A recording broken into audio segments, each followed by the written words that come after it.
The summer of 1889 had been merciless to Dry Hollow. The earth lay cracked and broken beneath the relentless sun, spider-webbed with fissures that seemed to reach down to hell itself. Dust devils danced across the barren landscape, and the few remaining cottonwoods along the dried creek bed stood like skeletal sentinels against the bleached sky. Abigail Moore stood at her bedroom window, watching the heat shimmer off the distant mesas. Tomorrow, she would become Mrs. Elijah Rhodes. Tomorrow, she would pledge herself to God and to a man whose greatest passion was reserved for Scripture rather than flesh. Her fingers traced the worn wood of the window frame, feeling each groove and imperfection, as if memorizing this last moment of her old life. "It's for the best," her mother had said, over and over, like a prayer. The Moore Ranch had suffered 3 failed harvests. The cattle were dying, the wells running dry. Marrying the preacher meant stability, respectability, and most importantly, survival. In Dry Hollow, those things mattered more than whatever foolish notions young women might harbor about love. Abigail turned from the window and regarded her wedding dress hanging on the wardrobe door. White muslin, simple but clean, with small pearl buttons her grandmother had saved from better days. It looked like a ghost in the dim light, waiting to swallow her whole. The house was quiet. Her parents had gone to town for supplies, leaving her alone with her thoughts. She couldn't bear it anymore, the walls pressing in, the weight of tomorrow crushing her chest. Grabbing her father's old hat and a canteen, she slipped out the back door. The path to Willow Creek was muscle memory, even dried to a trickle. It remained her sanctuary. She found her usual spot beneath a dying mesquite tree and sank onto a flat boulder that still held some of the day's heat. Here, she could almost pretend things were different. Here, she could remember Jesse Calder. Even thinking his name sent a forbidden shiver through her body. It had been 2 years since she'd last seen him, but she could still recall every detail of that face. The sharp angles softened only by those storm-gray eyes. The thin scar that bisected his left eyebrow. The way his mouth quirked when he was amused by something only he understood. She'd been 17 when they first met, riding alone farther than she should have. 3 men had surrounded her, drifters with whiskey-mean eyes and hands that grabbed. She'd fought, but they were stronger, meaner. Then Jesse appeared like an avenging angel, his twin colt speaking a language those men understood perfectly. 2 fled. The 3rd never got the chance. "You hurt?" His voice had been rough, like he didn't use it much. She'd shaken her head, unable to speak, watching him wipe blood from his knuckles with the same casual indifference another man might use to brush away dust. "Get on home," he'd said. "This ain't no place for a lady." But she'd seen something in his eyes, a loneliness that matched her own, against all sense. She'd returned the next day, and the next, and somehow, the dangerous stranger became her secret, her rebellion against the suffocating propriety of town life. He taught her to shoot, to read trail signs, to move silent as smoke through the sage. In return, she brought him books, food, fragments of the civilized world he seemed to have abandoned. They never spoke of his past or her future. They existed only in those stolen moments by the creek. Until the day he kissed her. It had been sudden, unexpected. One moment they were arguing about something foolish. She couldn't even remember what, and the next, his mouth was on hers, fierce and desperate. His hands tangled in her hair, pulling her against him like he was drowning and she was air. She'd kissed him back with equal fervor, tasting danger and desire, feeling more alive in that moment than in all her previous years combined. When they finally broke apart, both breathing hard, he'd stepped back like she'd burned him. "That was a mistake," he'd said, voice hoarse. "Jesse, go home. Abigail, don't come back." She'd tried to protest, but the look in his eyes stopped her cold. The next day, she'd returned anyway, but he was gone. Only later did she hear the rumors. Jesse Calder had shot a government man in New Mexico. There was a price on his head in 3 states. Now, sitting by the ghost of their creek. Abigail pressed her fingers to her lips, still feeling that kiss like a brand. Tomorrow she would kiss Elijah Rhodes at the altar. A chaste, proper kiss witnessed by all of Dry Hollow. It would taste of duty and dust. The sun was setting, painting the desert in shades of blood and gold. She should go home, help with supper, prepare for tomorrow. Instead, she walked deeper into the gathering darkness, toward the old chapel at the edge of town. Nobody used the chapel anymore, not since the new church was built closer to Main Street. It squatted against the hillside like a forgotten tomb, its adobe walls crumbling, wooden cross askew. But it was quiet, and Abigail needed quiet to make peace with her choices. She pushed open the warped door, wincing at the shriek of rusty hinges. Dust motes danced in the last rays of sunlight filtering through broken windows. The pews were still there, covered in sand and bird droppings, facing an altar stripped of all holiness. Abigail made her way to the front, intending to kneel, to pray for strength or resignation or whatever it was brides were supposed to pray for. But as she approached the altar, a shadow detached itself from the deeper darkness behind the pulpit. Her heart stopped. Jesse Calder stood before her, more ghost than man, thinner than she remembered, clothes dusty and worn, face weathered by sun and hardship. But his eyes, God help her, his eyes still burned with that same intensity that had haunted her dreams. "Hello, Abby." The nickname, spoken in that whiskey-rough voice, nearly buckled her knees. Nobody called her Abby anymore. She was Miss Moore to the townspeople, Abigail to her parents and Elijah. Only Jesse had ever called her Abby, like he knew some secret part of her nobody else could see. "You can't be here," she whispered, glancing toward the door. "They'll kill you if they find you." "I know." He stepped closer, and she could smell him. Leather and tobacco and something wild. "Heard you were getting married. How?" "I keep tabs." His mouth twisted in that bitter smile she remembered. "The preacher." "That's fitting." "Don't." The word came out sharper than intended. "You don't get to judge me. You left." "I left to keep you safe." "I never asked for safe." They stared at each other across 2 years and a lifetime of different choices. In the dying light, she could see new scars on his hands, a weariness in the set of his shoulders. The boy who'd taught her to shoot cans off fence posts was gone. This was a man who'd been hunted, who'd done things that marked him inside and out. "Why are you here, Jesse?" "Had to see you one last time. Before." He gestured vaguely, encompassing her wedding, his flight, the whole impossible situation. "I'm heading to Mexico tomorrow. Won't be coming back." Something broke inside her chest. "So you came to say goodbye?" "I came to see if you were happy." He studied her face with those 2 knowing eyes. "Are you happy, Abby?" The lie stuck in her throat. Happy? How could she be happy when every night she dreamed of gray eyes and dangerous hands? When she woke, gasping his name. When the thought of Elijah's gentle touch made her skin crawl with wrongness. "I'm doing what needs to be done," she said instead. "That ain't what I asked. It's the only answer you're going to get." He moved closer, and she should have stepped back, should have run, should have done anything but stand there trembling as he reached out to touch her face. "You're crying," he said softly. She hadn't realized. His thumb brushed away a tear, the calluses rough against her cheek. Such a simple touch, but it undid her completely. A sob escaped, then another, and suddenly she was in his arms, clutching his shirt like a lifeline while years of suppressed longing poured out in salt and grief. "Shh," he murmured against her hair. "I'm sorry, Abby, I'm so damn sorry." She pulled back to look at him, and saw her own anguish reflected in his face.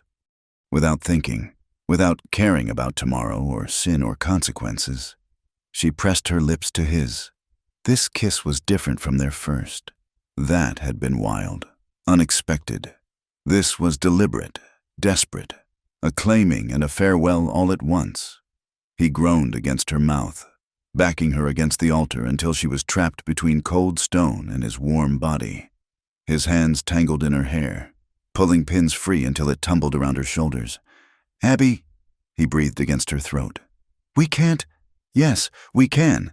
She was already working at the buttons of his shirt, needing skin, needing connection, needing something real to hold on to before tomorrow turned her into someone else.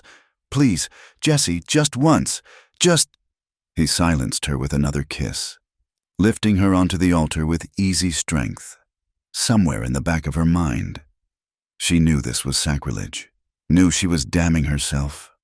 But as Jessie's hands moved over her body, worshipping her in ways that had nothing to do with God, she couldn't bring herself to care. They came together in the ruins of that abandoned chapel, two souls seeking salvation in each other's arms. And for those stolen moments, with Jessie moving inside her and stars beginning to appear through the broken roof, Abigail felt whole. Afterwards, they lay entwined on his spread coat, her head on his chest, listening to his heartbeat. Neither spoke. There were no words for what they'd done, no promises that could change what tomorrow would bring. Finally, Jessie stirred. "I have to go." She held him tighter. "Not yet. Abby, I know." She sat up, began putting herself back together with shaking hands. He helped her with the buttons she couldn't reach, his fingers gentle as he pinned her hair back up. When they were both dressed, standing awkwardly in the darkness, he cupped her face in his hands. "Be happy," he said fiercely. "Whatever else happens, find a way to be happy." She couldn't answer, couldn't lie to him again. Instead, she kissed him one last time, pouring everything she couldn't say into that final touch. Then he was gone, melting into the darkness like he'd never been there at all. Only the ache between her thighs and the taste of him on her lips proved she hadn't dreamed it all. Abigail stood alone in the ruined chapel, staring at the altar where she'd given herself to an outlaw, while tomorrow she'd pledge herself to a preacher. The irony wasn't lost on her. But then, she thought as she made her way home through the desert night, perhaps that was fitting. In Dry Hollow, everyone had secrets buried beneath the dust. Hers would just be buried a little deeper than most. The wedding morning dawned clear and merciless. Abigail stood before her mirror, watching her mother's hands work through her hair, twisting and pinning it into an elaborate arrangement that would hold beneath the veil. She felt disconnected from her own reflection, as if watching someone else prepare for a life she'd never chosen. "You're quiet this morning," Martha Moore observed, securing another pin. "Nervous?" "Yes," Abigail said, because it was easier than the truth. "That's natural. Marriage is a big step, but Elijah is a good man. He'll treat you well." A good man? Yes, Elijah Rhodes was that. He didn't drink, didn't gamble, didn't raise his voice or his hand. He preached forgiveness and charity, visited the sick, buried the dead with dignity, even when they couldn't pay. He was everything a woman should want in a husband. He wasn't Jessie. "There." Her mother stepped back, admiring her handiwork. "Beautiful. Elijah won't know what hit him?" Abigail doubted that. Elijah looked at her the way he looked at his congregation, with benevolent fondness and a vague sense of responsibility. She'd seen passion in a man's eyes. It didn't look like that. The dress felt heavier than it had yesterday, weighing her down as her mother helped her into it. Each pearl button seemed to seal her fate a little more. By the time they finished, she could barely breathe. "I need a moment," she said. "Alone to pray." Martha squeezed her shoulder. "Of course, dear. I'll be downstairs when you're ready." When the door closed, Abigail sank onto her bed, fighting the urge to tear off the dress and run. But where would she go? Jessie was probably halfway to Mexico by now. And even if he wasn't, what life could they have? Always running, always looking over their shoulders, always one step ahead of the law. No, she'd made her choice. She'd made it the moment she'd kissed him goodbye. A knock interrupted her thoughts. "Come in," she called, expecting her mother, but it was her father who entered, looking uncomfortable in his Sunday suit. Samuel Moore was a man of few words, more comfortable with cattle than conversation. He stood awkwardly by the door, hat in hand. "Papa? Just wanted to—" He cleared his throat. "You sure about this, girl?" The question surprised her. "What do you mean?" "I mean, you're my daughter.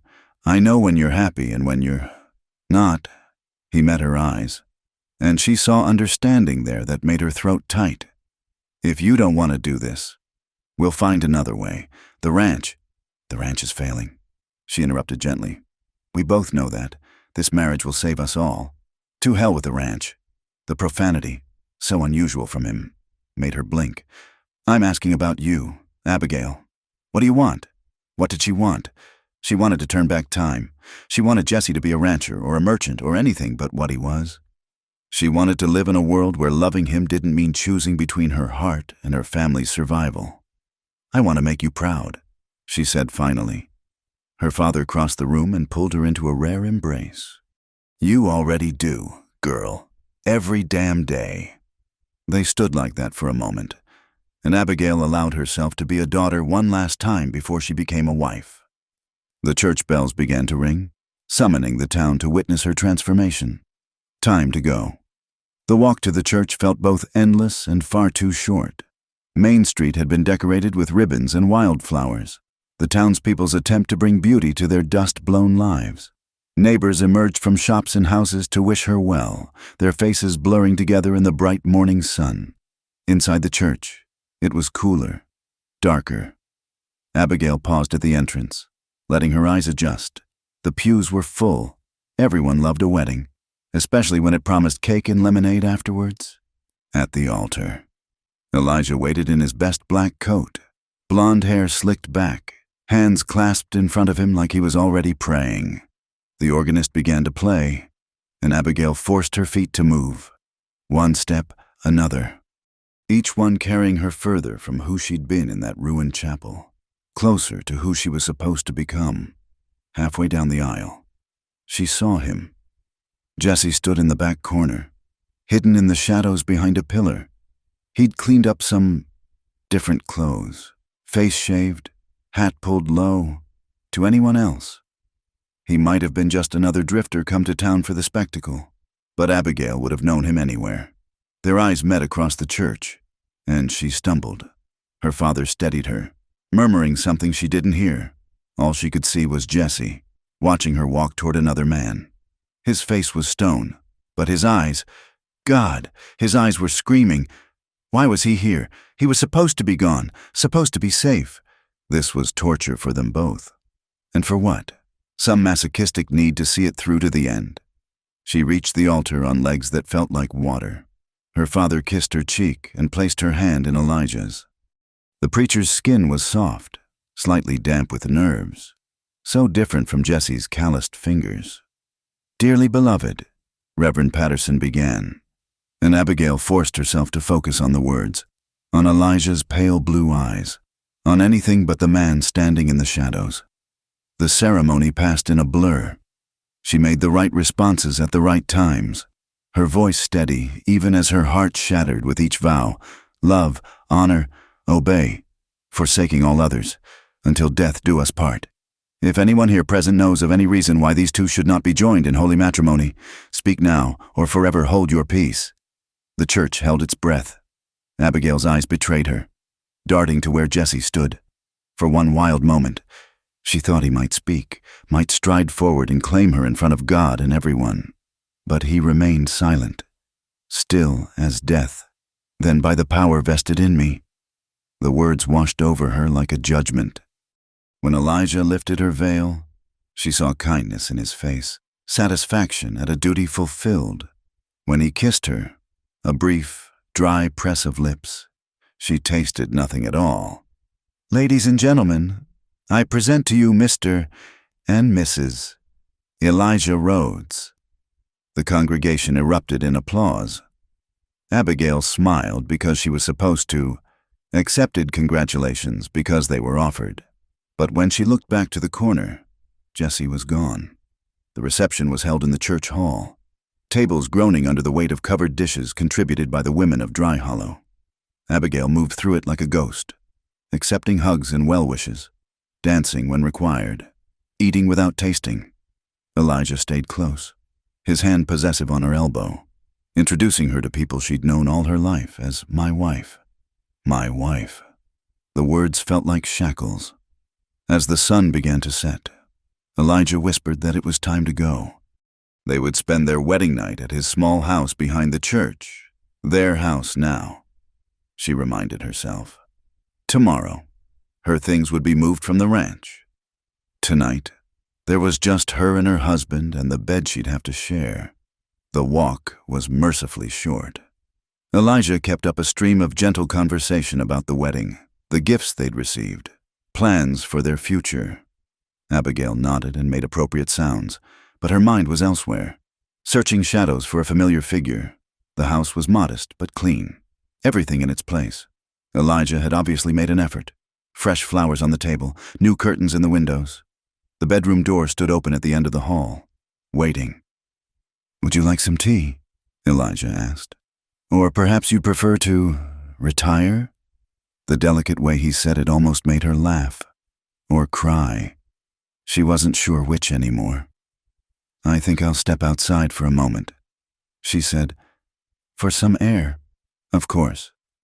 He looked relieved at the delay. "Take your time."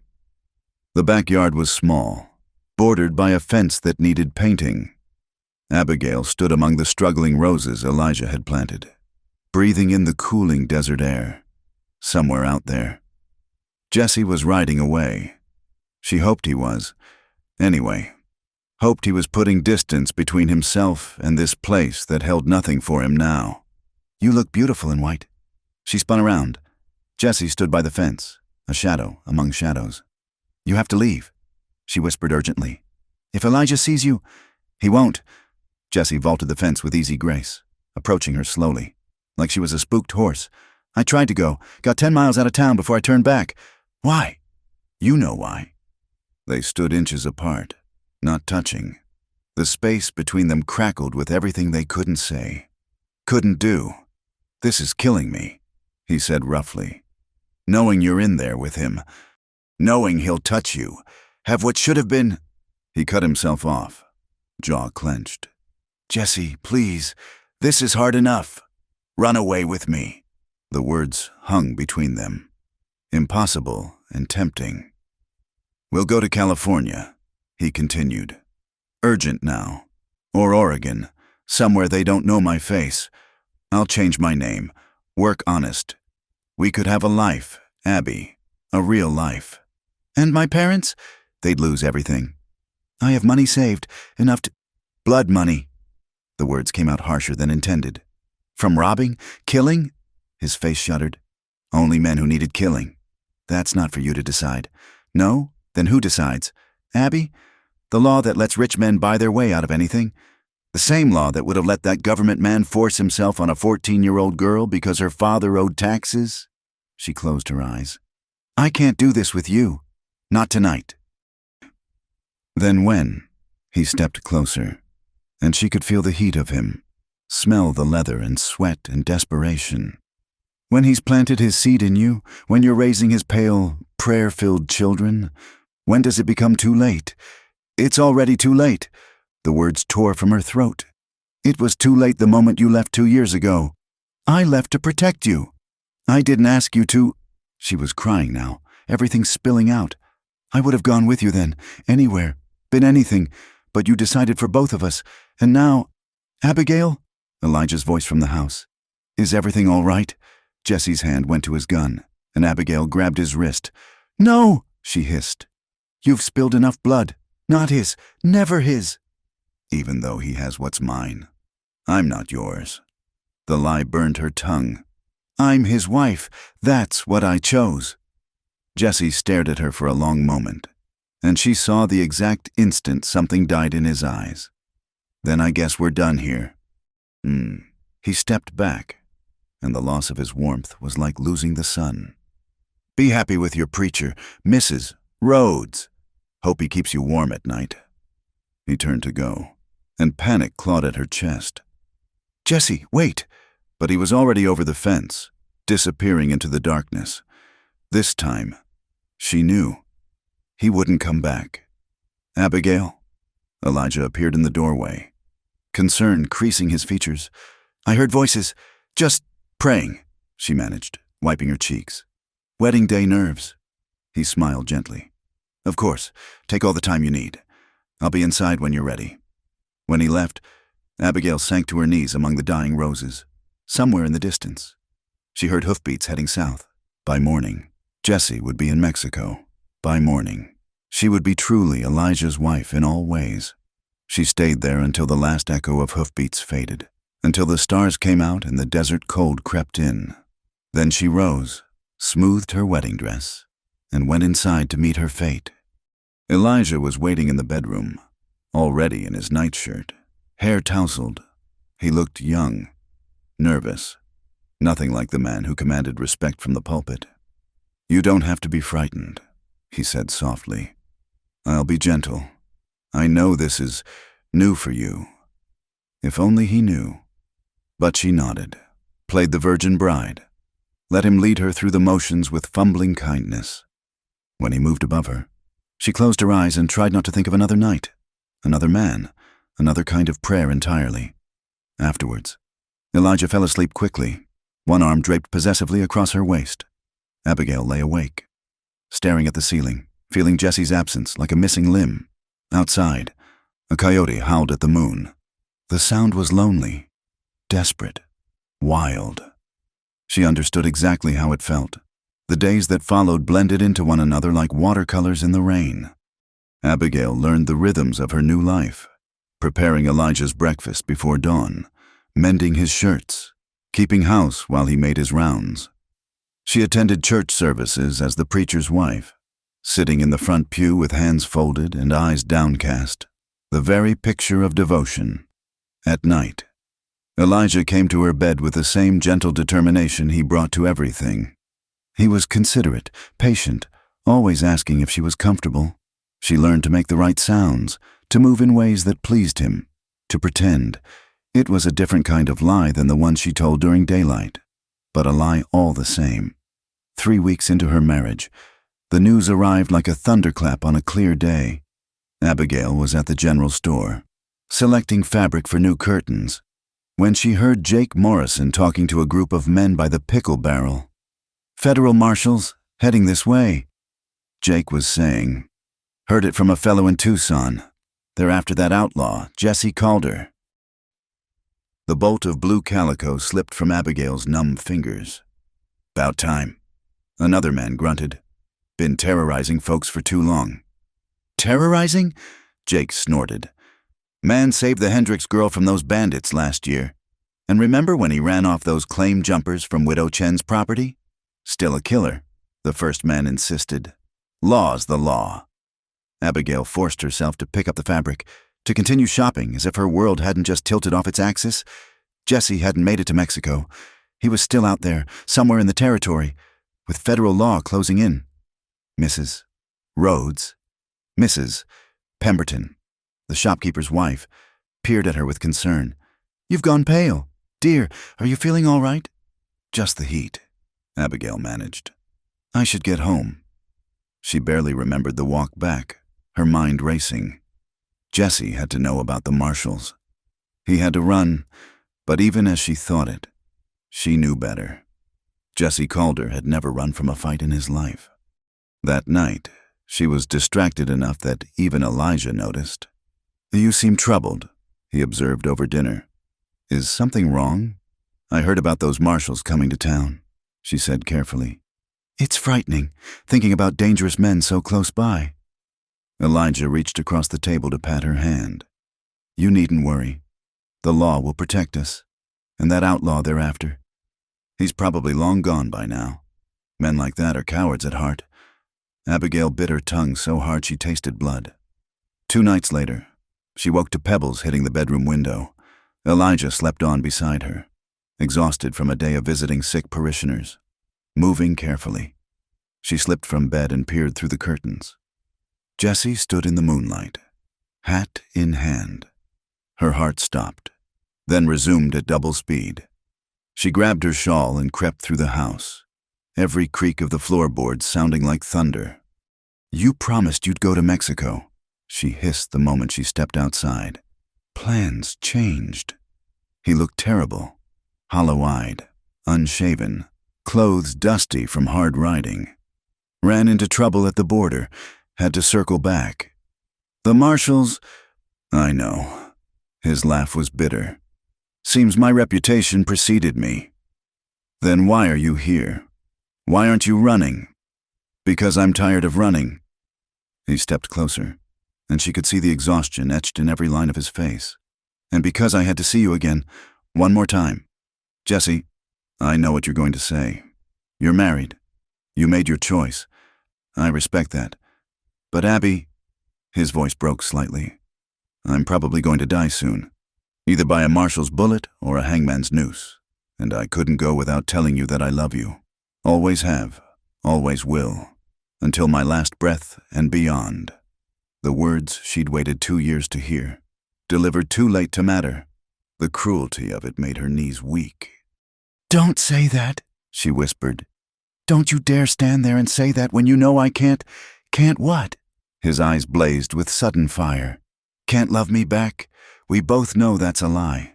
It doesn't matter what I feel. I'm another man's wife. A man who doesn't know the first thing about you. Jesse's voice was fierce, low. Does he know you like to read poetry when you think no one's watching? Does he know you're afraid of thunderstorms but love the smell of rain? Does he know you have a scar on your left shoulder from when you fell off your horse at age 10? Each word was a dagger to her heart. Stop. Does he know how you sound when you... Stop! The word tore from her throat. Just stop, please. They stood there in the darkness, both breathing hard. Somewhere nearby, a dog barked, reminding them they weren't alone in the world. I have something for you, Jesse said finally, reaching into his coat. He pulled out a small leather pouch. Take it. I don't want your money. It's not mine, not really. He pressed it into her hands. It belonged to Maria Gonzalez, the girl that government man was bothering. After I shot him, I found this in his saddlebags, her family's savings he'd confiscated. I've been meaning to return it, but he'd been running ever since. Abigail looked at the pouch, understanding dawning. You want me to give it to her? Her family has a small farm north of town. They're good people. They shouldn't suffer because I did what needed doing. It was so typically Jesse, an act of violence followed by an act of kindness. As if one could balance the other. I'll see that they get it, she promised. Thank you. He started to turn away, then stopped. Take care of yourself, Abby. If your preacher doesn't treat you right, he treats me fine. The words came out flat, mechanical. He's a good man. Good. Jesse's smile was sad. You deserve a good man. They both knew what he didn't say, that good and right weren't always the same thing. He disappeared into the shadows, and Abigail stood alone in her nightgown, clutching a dead girl's salvation. When she finally went back inside, Elijah was sitting up in bed, lamplit. Where were you? His voice was mild, but his eyes were sharp. I couldn't sleep. Went for some air. In your night clothes? Abigail, that's not proper. I'm sorry, I didn't think... No, you didn't, he sighed, rubbing his face. I know this is all new to you, but as my wife, you represent not just yourself, but the church. People talk in a town this small. We must be above reproach. Of course, it won't happen again. He studied her for a long moment, and she wondered what he saw. A disobedient wife? A woman with secrets?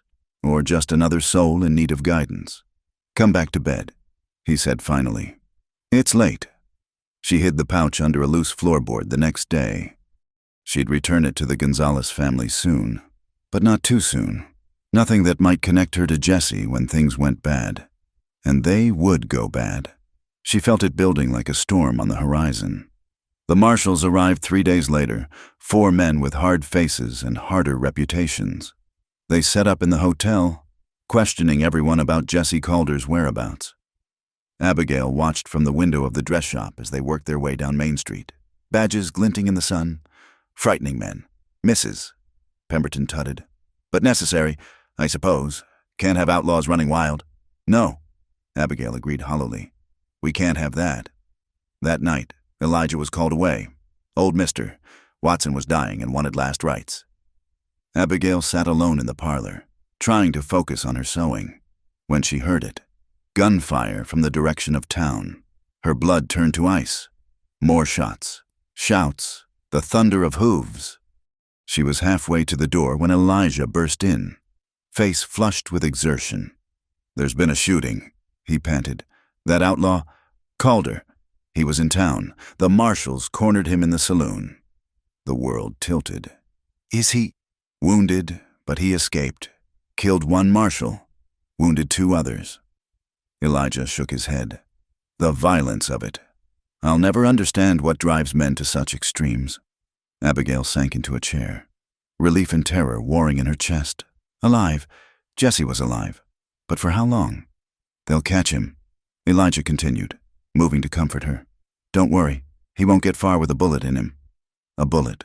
Jesse was out there somewhere, bleeding, hunted, and she was stuck here, playing the concerned preacher's wife while the man she loved died alone in the desert.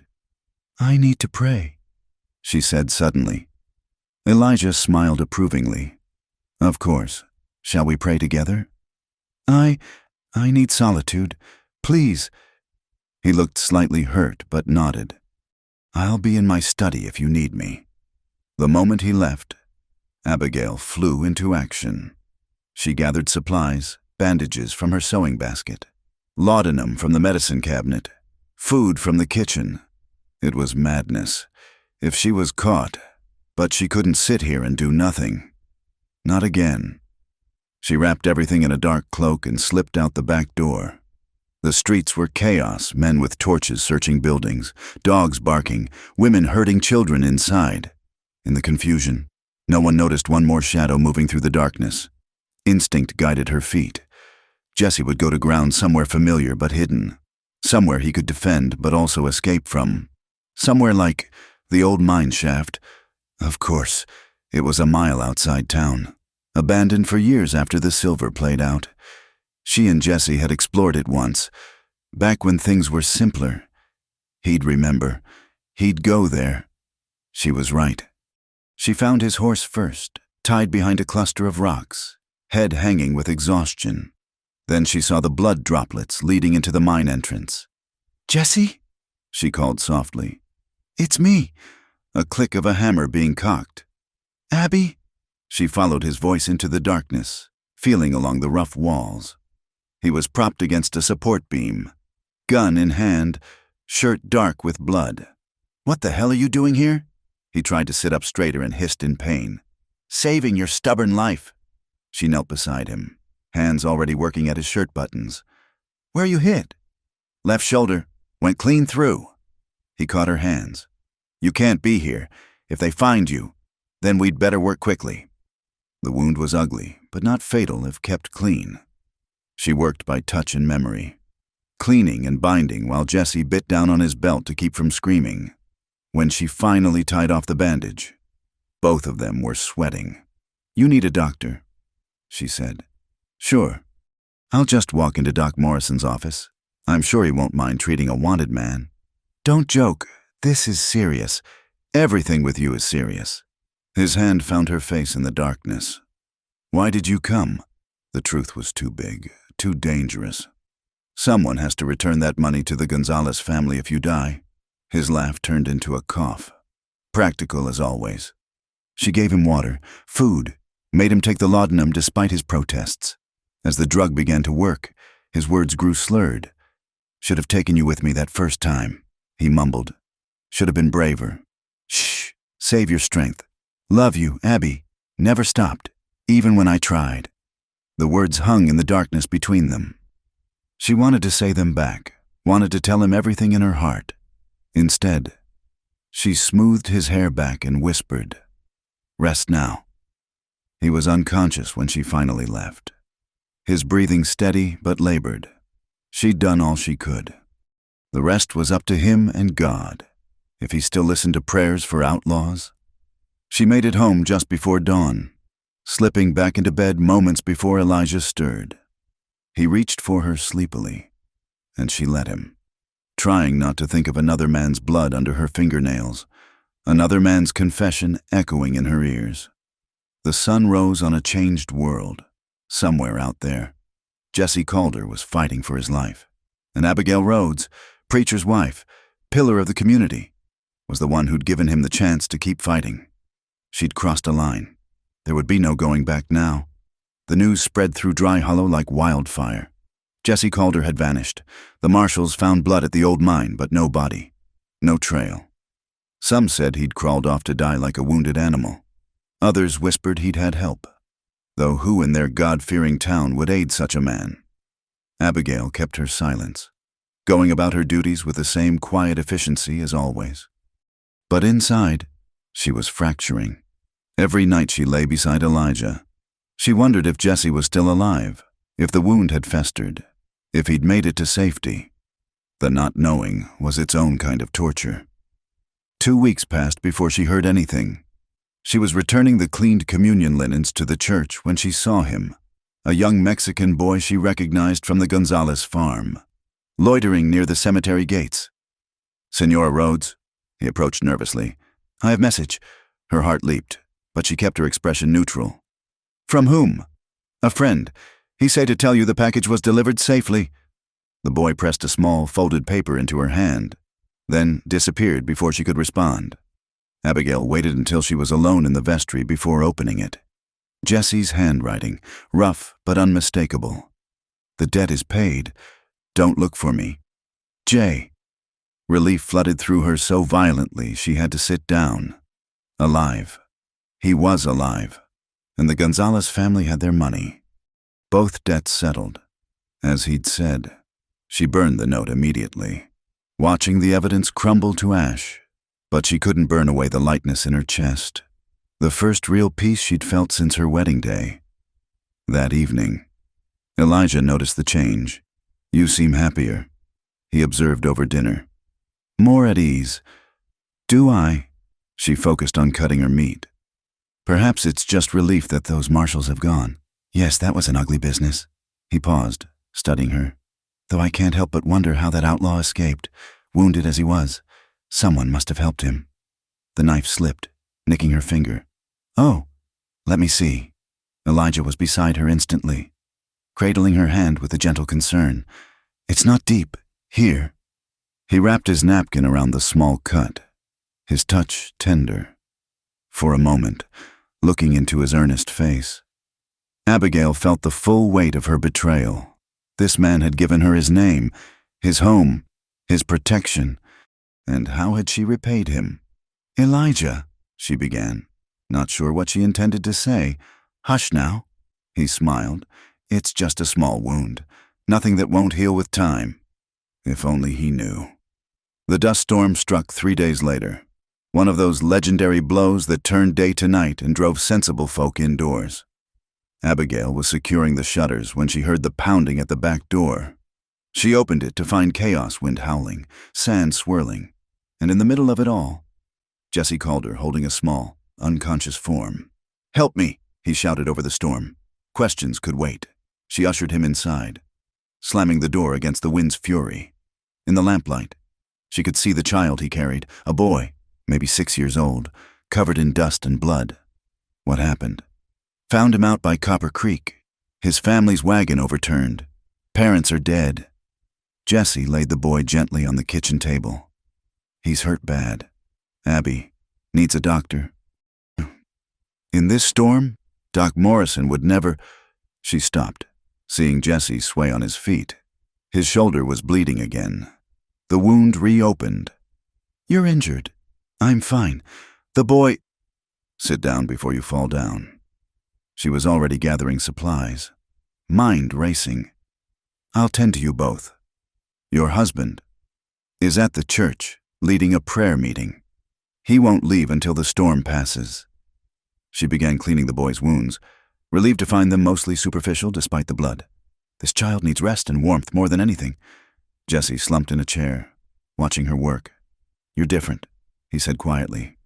"More sure of yourself. Marriage does that." The words came out more bitter than intended. "Abby, don't." She didn't look at him. "Just don't." They worked in tense silence, caring for the child.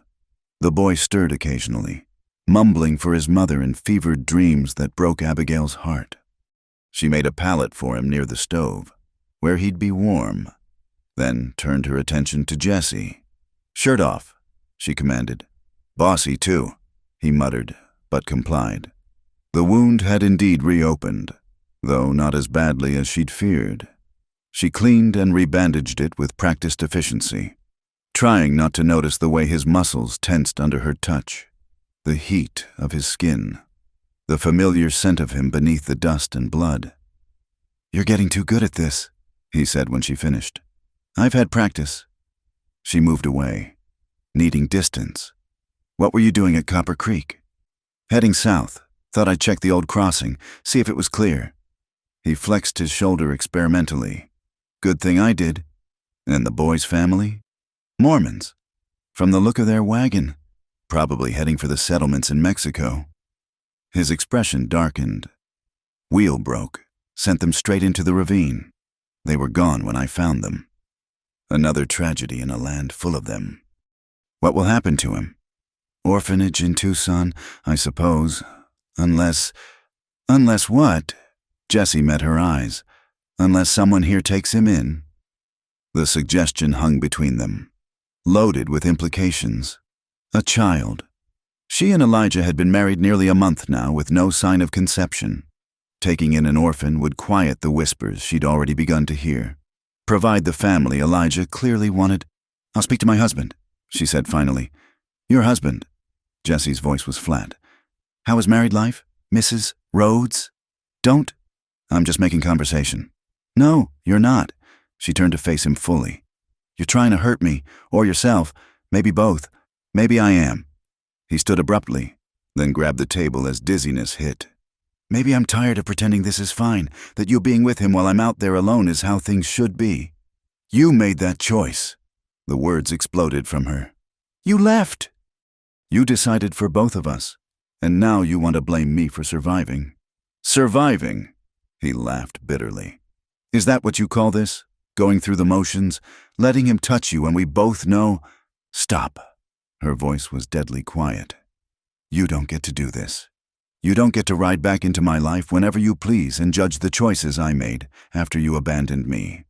I was protecting you. From what? From loving you? From choosing my own life?" She was crying now, months of suppressed emotion pouring out. "I would have gone anywhere with you, been anything, but you didn't trust me enough. You didn't think I was strong enough. Abby, and now you show up at my door with an orphan child, bleeding again, needing me again. And I'm supposed to what? Drop everything? Betray my husband? Destroy what little stability I've managed to build?" Jesse moved toward her, and she backed away, hand raised to stop him. "No, you don't get to touch me. Not anymore." They stood frozen, the storm raging outside, the child whimpering in his sleep, everything that needed saying choking the air between them. "I'm sorry," Jesse said finally. "You're right. About all of it." The fight went out of her as suddenly as it had come. "It doesn't matter anymore. It matters." He returned to his chair, suddenly looking older than his years. "It'll always matter." They sat in silence, listening to the wind howl. After a while, Abigail made coffee, and they drank it without speaking. Two people who'd shared too much to need words. "His name is Thomas," Jesse said eventually, nodding toward the boy. "Heard his mama calling him that before. Thomas." Abigail studied the child's peaceful face. "It's a good name." "You'll take him then?" "If Elijah agrees." She paused. "And he will. He's a good man." "You keep saying that, because it's true. But you don't love him." The statement hung there, neither question nor accusation. Just truth. "Love isn't everything," she said quietly. "No," Jesse agreed. "But it's something." The storm was beginning to ease, wind dying to a manageable roar. Soon it would be safe to travel. Soon Elijah would return. Soon choices would have to be made. "You should go," Abigail said. "Before, I know." But he didn't move. "Abby, I need to tell you something. About that government man." "I don't want to know. Please." His eyes were desperate. "I need someone to know the truth. In case he died." The unspoken words chilled her. Maria Gonzalez wasn't the first. He began slowly. That man, Patterson. He'd been using his position for years, taking what he wanted from families who couldn't fight back. The local law knew but did nothing. He had connections, protection. So you killed him. I called him out fair, gave him a chance to draw. Jesse's jaw tightened. He was fast. Nearly got me, but not fast enough. And now you're hunted for doing what the law should have done. That's how it works. He shrugged, then winced as the movement pulled his shoulder. I don't regret it. I'd do it again. But I regret what it cost us. Abigail closed her eyes, seeing it all, the chain of events that had led them here, choice by choice, loss by loss. I should have told you. Jesse continued. Should have trusted you with the truth, but I thought if I just disappeared, you'd forget, move on, be happy.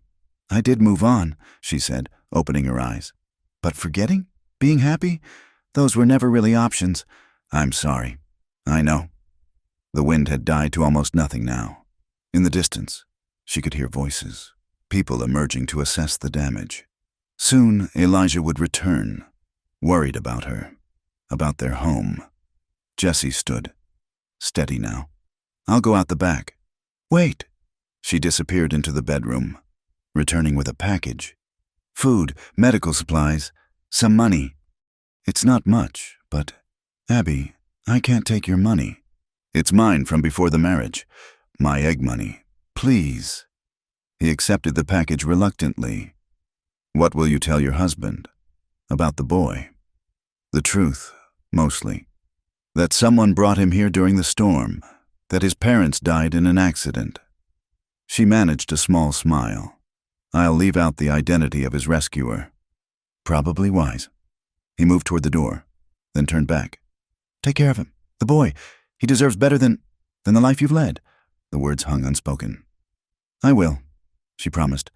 Jessie reached out, almost touching her face, then let his hand fall. Be happy, Abby, or at least try, for both of us. Then he was gone, slipping out into the settling dust. Abigail stood at the door, watching until even his shadow disappeared. Then she closed it firmly and turned back to the child who would change everything. When Elijah returned an hour later, he found his wife tending to a young boy, her face streaked with tears she blamed on the dust. There was an accident, she explained, telling her carefully edited version of events. His parents, they didn't survive. He has no one. Elijah knelt beside the makeshift bed, studying the child with compassionate eyes. Poor boy. Of course we'll care for him. It's our Christian duty. Perhaps. Abigail hesitated, then forged ahead. Perhaps we could do more than just care for him temporarily. We could keep him, raise him. Her husband looked up in surprise. Adopt him? We've talked about children. This could be God's way of answering our prayers. Elijah was quiet for a long moment, and Abigail held her breath. Then he smiled, the expression transforming his usually serious face. Yes, he said simply. Yes, I think you're right. This boy needs a family, and we need a child. It's perfect. Not perfect, Abigail thought, watching her husband gently brush hair from the boy's forehead. Nothing about this situation was perfect, but it was what they had, what they could build from. That night, as she lay beside Elijah with young Thomas sleeping in the room they'd prepared as a nursery, Abigail allowed herself one last thought of Jesse, out there somewhere in the darkness, carrying his wounds and his secrets. Then she closed that door in her mind and turned toward her future, complicated, compromised, but hers to shape. It wasn't the life she'd dreamed of, but maybe, with time and will and the laughter of a child, it could become enough. Thomas had been with them for 3 months when the news came. Abigail was in the garden with the boy, teaching him to distinguish weeds from vegetables, when she heard the commotion from Main Street, shouts, running feet, the kind of excitement that meant either very good or very bad news in Dry Hollow. Stay here, she told Thomas, who nodded solemnly. He was a quiet child, still haunted by the loss of his parents, but he'd begun to bloom under their care. She found a crowd gathered outside the saloon. Sheriff Watson addressing the assembled townspeople. "Captured last night in Prescott," he was saying. "Jesse Calder is in custody." The ground seemed to shift beneath Abigail's feet. She gripped the nearest post for support, forcing her face to remain composed as the sheriff continued. "They'll be bringing him through town tomorrow on the way to Tucson for trial.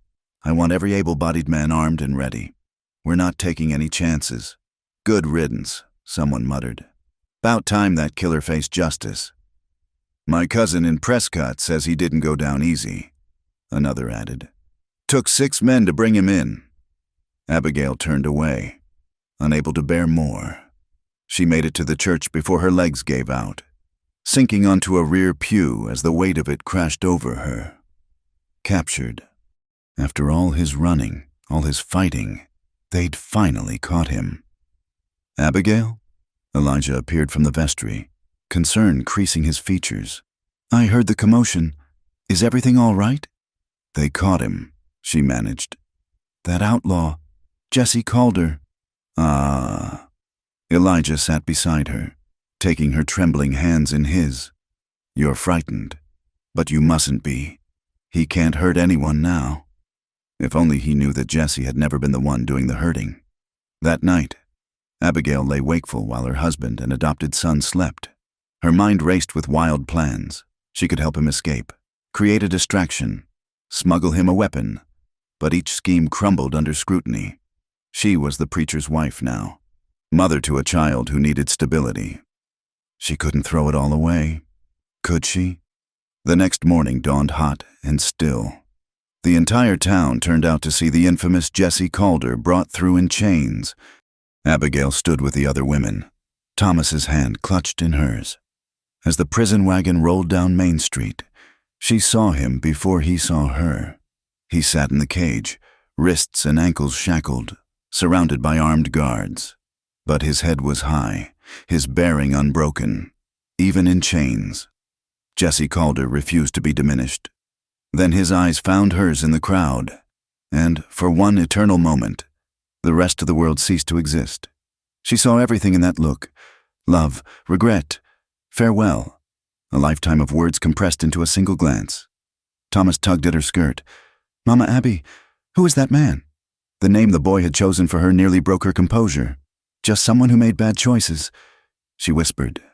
Jesse's gaze dropped to the child, and something flickered across his face. Surprise, understanding, perhaps even approval. Then the wagon rolled past, and he was gone. "Come," Elijah said, appearing at her elbow. "Let's go home." But home felt like a cage now, the walls closing in with every breath. That evening, as Elijah prepared his sermon and Thomas played with wooden blocks, Abigail made her decision. "I need to go to Tucson," she announced at dinner. Elijah looked up in surprise. "Tucson? Whatever for?" "My Aunt Rachel is ill." The lie came smoothly, rehearsed in her mind all afternoon. "I received word today. She's asking for me." "I didn't know you had an aunt in Tucson." "My mother's sister.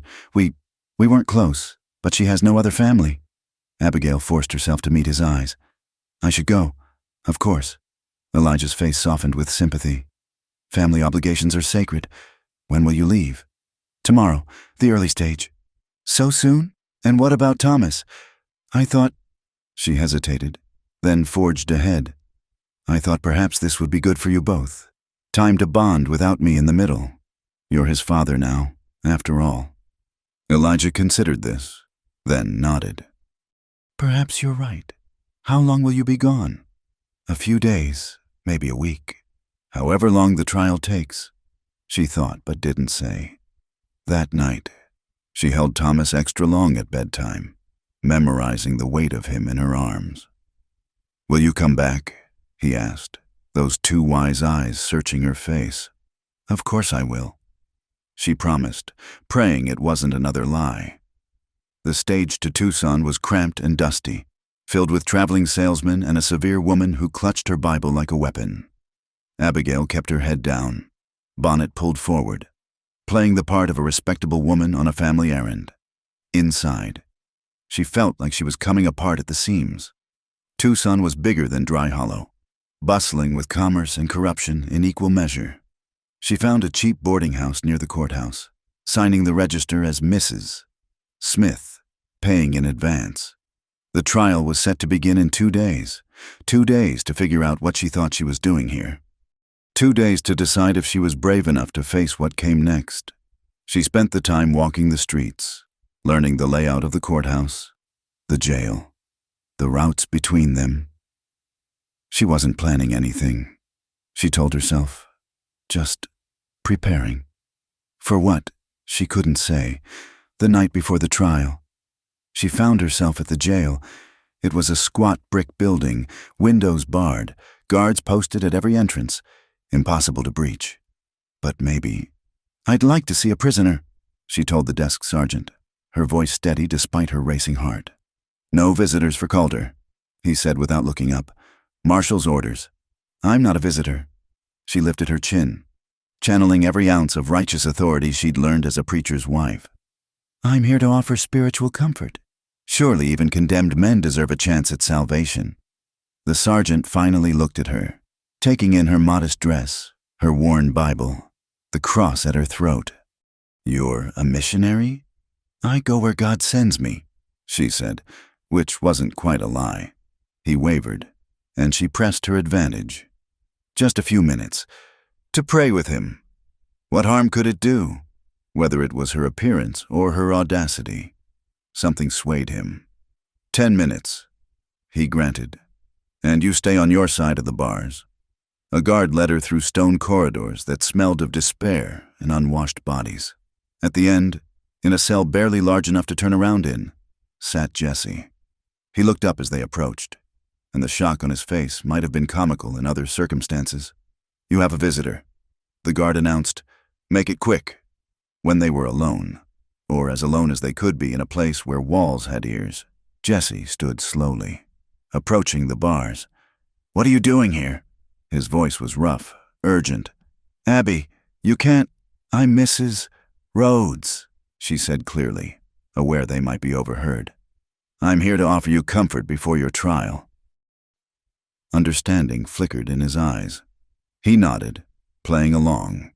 "I appreciate that, ma'am, though I doubt there's much comfort for men like me."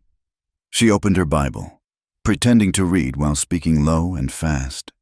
"Is it true, what they're saying you did in Prescott?" "Killed 2 men," he confirmed quietly. "They were trying to force a family off their land, claimed they had liens that were forgeries." Always the same story. Jesse standing up for those who couldn't stand for themselves, paying the price in blood and freedom. "The trial tomorrow? Do you have representation?" "Court appointed." His smile was bitter. "Man smells like whiskey at 9 in the morning. I'm sure he'll do his best." "Jesse, you shouldn't be here." His hands gripped the bars, knuckles white. "You have a life, a family. That boy needs you. You saved him. And you're raising him. That's what matters." His eyes searched her face, memorizing. Is he doing all right?" "He's wonderful. Smart, kind. He has nightmares sometimes, but they're getting better." Her voice caught. "Elijah is good with him." "Good. That's good." The words seemed to pain him. "Abby, listen to me. Tomorrow, when they sentence me—" "Don't say that. When they sentence me," he continued firmly. "I need you to leave. Go home. Don't watch. Promise me." "I can't. Promise me." His intensity was frightening. "I can face whatever comes, but not if you're watching. Not that." The guard returned before she could answer. "Time's up, ma'am. God bless you," she said formally, touching the bars briefly where his hands rested. "I'll pray for your soul. Save your prayers." Jesse replied, but his eyes said everything his words couldn't. The trial began at 9 sharp the next morning. The courtroom was packed.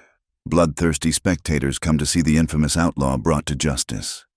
Abigail found a seat in the back, veil pulled low over her face. Jesse entered in chains, head high despite the jeers from the crowd. His lawyer, as predicted, seemed barely conscious. The prosecutor, by contrast, was sharp and eager, painting Jesse as a mad dog who needed putting down. The evidence was damning. Witnesses placed Jesse at both shootings. The men he'd killed were described as upstanding citizens and family men, with no mention of their attempted land theft. Jesse's past crimes were enumerated in loving detail, each one another nail in his coffin.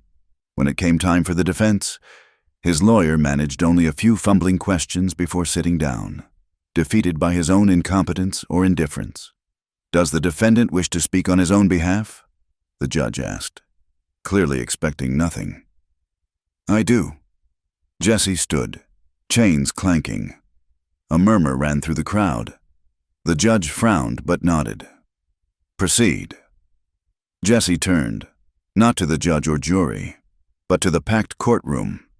His eyes found Abigail's for just a moment before moving on.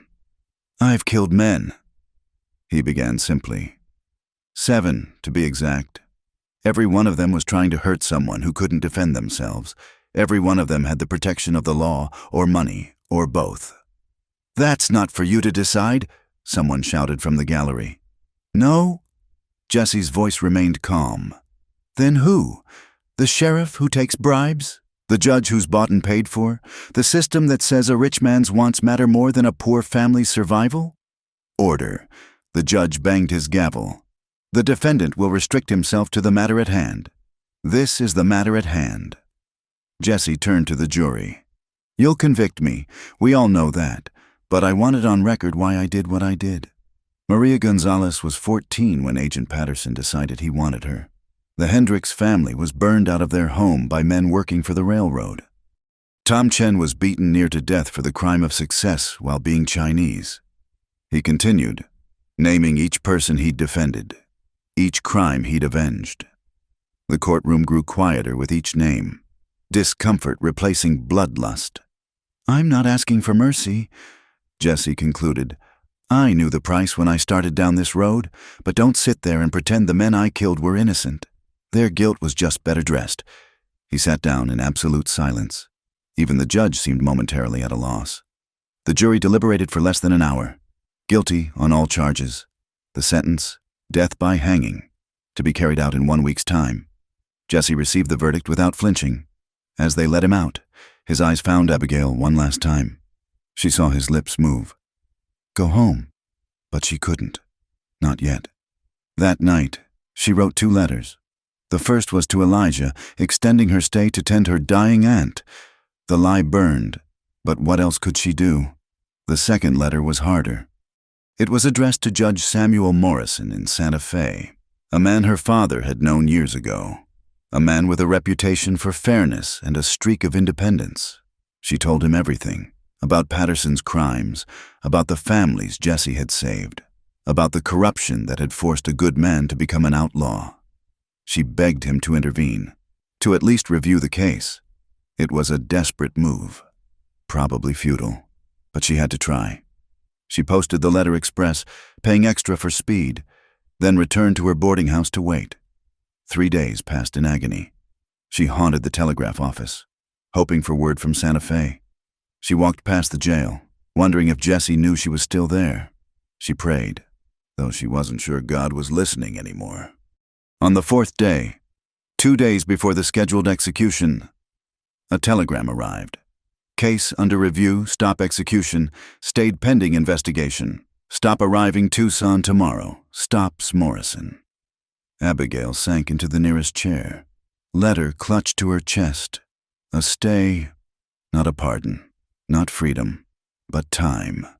Time for the truth to come out, for justice to perhaps mean something more than revenge. She was at the courthouse when Judge Morrison arrived, a stern man with piercing eyes who listened to her story without interruption. When she finished, he sat back, fingers steepled. You're taking a considerable risk. Mrs. Rhodes, your husband doesn't know you're here? No. And you're prepared for the consequences if this becomes public. Your reputation, your marriage. Yes, the word came out steady. Certain. Some things matter more than reputation. He studied her for a long moment, then nodded. I'll review the trial transcripts, interview witnesses. If what you say is true, if these men Jesse Calder killed were indeed the criminals you describe, they were. She met his gaze squarely. I stake my life on it. You may well be doing just that. He stood, gathering his papers. I'll need a few days. Can you stay? As long as necessary. The next days blurred together. Judge Morrison worked with quiet efficiency, sending telegrams, deposing witnesses, uncovering truths that had been buried beneath bribes and threats. Slowly, a different picture emerged, not of a ruthless killer, but of a man who'd appointed himself protector of the helpless when the law failed them. Abigail waited, prayed, and wrote carefully worded letters home. Thomas was well, Elijah reported. They missed her but understood her duty to family. The normalcy of his news felt surreal against the drama unfolding in Tucson. Finally, on the 6th day, Judge Morrison summoned her. I've made my decision, he said without preamble. The evidence supports your claims. The men Calder killed were indeed guilty of the crimes he accused them of. However, Abigail's heart sank at that word. However, he continued, vigilante justice cannot be condoned, regardless of the provocation. I'm commuting his sentence to life imprisonment, with the possibility of parole in 20 years. 20 years. Jesse would be middle-aged before he tasted freedom again, but he would live. Thank you, she whispered. Don't thank me yet. Morrison's expression was grave. Calder will be transferred to the territorial prison at Yuma. It's not an easy place. Many men don't survive their full sentences. Yuma. The very name was synonymous with hell on earth, but it was better than a rope. May I see him? To tell him? Morrison considered. Briefly, I'll arrange it. An hour later, Abigail stood once again before Jesse's cell. This time, they were truly alone. Morrison's authority clearing the corridor. 20 years, she said without preamble. Jesse closed his eyes, absorbing it. You did this? Judge Morrison did it. I just helped him see the truth. Abby. He reached through the bars, and this time she didn't hesitate, grasping his hands. You shouldn't have. The risk was mine to take. She squeezed tighter. Just as yours were. They stood there, hands clasped through iron bars, everything they couldn't say filling the space between them. Go home, he said finally. Raise that boy. Be happy. And forget. No. The word was fierce. I'll go home. I'll raise Thomas. I'll be the wife Elijah deserves. But I will never forget. Not you. Not this. Not what we... Her voice broke. 20 years, Jesse murmured. You'll be... waiting. The promise escaped before she could stop it. However long it takes, I'll be waiting. Don't say that. Don't waste your life. My life to waste. She pulled free, stepping back before she did something irreversible, like trying to tear down the bars with her bare hands. Goodbye, Jesse. Abby. But she was already walking away. Each step an agony, each breath a battle. She didn't look back. She couldn't. Tomorrow she would board the stage for Dry Hollow. Tomorrow she would resume her role as the preacher's wife, the adopted mother, the respectable woman. She would live her life in 20-year increments, marking time until... But tonight, in a cheap boarding house in Tucson, Abigail Rhodes allowed herself to weep for all the years that stretched ahead, for the man in chains she was leaving behind, for the love that refused to die, no matter how deep she buried it. 20 years. She would wait. The stage back to Dry Hollow seemed to move through molasses, each mile stretching endlessly. Abigail kept her eyes fixed on the landscape passing outside, trying not to think about Jesse being loaded onto a prison wagon bound for Yuma. 20 years. The number echoed in her mind like a death knell. You all right, miss? The woman beside her asked, kindly concerned. You've been awful quiet. Just tired, Abigail managed. Family illness. It's been difficult. I'll pray for them. The woman offered, and Abigail nodded, guilt churning in her stomach at yet another lie. Dry Hollow appeared unchanged when she finally arrived. as if the earth-shattering events in Tucson had never happened. The same dusty streets, the same weathered buildings, the same faces turning to watch the stage arrive, but she was different. She felt it in every bone, every breath. "Mama Abby!" Thomas came running the moment she stepped down, flinging himself into her arms. "You came back." "Of course I did, sweetheart." She held him tight, breathing in his little boy smell of dirt and sunshine. "I promised, didn't I?" Elijah waited on the porch, relief clear on his face. "Abigail, thank God. How is your aunt?" "Recovering," she said, the lye ash in her mouth. "It was touch and go for a while, but she pulled through. The Lord's mercy." He embraced her carefully, as if she might break. "We missed you terribly, both of us." That night at dinner, Thomas chattered about everything she'd missed. A rabbit he'd seen, a new song Elijah taught him, how Mrs. Morrison's cat had kittens. Normal, everyday miracles that felt foreign after the stark drama of Tucson. "And what of the trial?" Elijah asked eventually. "I heard that outlaw was sentenced to death." Abigail's fork stilled. "Actually, the sentence was commuted. Life in prison." "Oh." His brow furrowed. "That's unusual. I wonder why. Perhaps they found mitigating circumstances." She forced herself to take another bite, to chew, to swallow. "The law can be complex." "Indeed. Though I confess, I'm glad he'll live. Even the worst sinner deserves time to repent."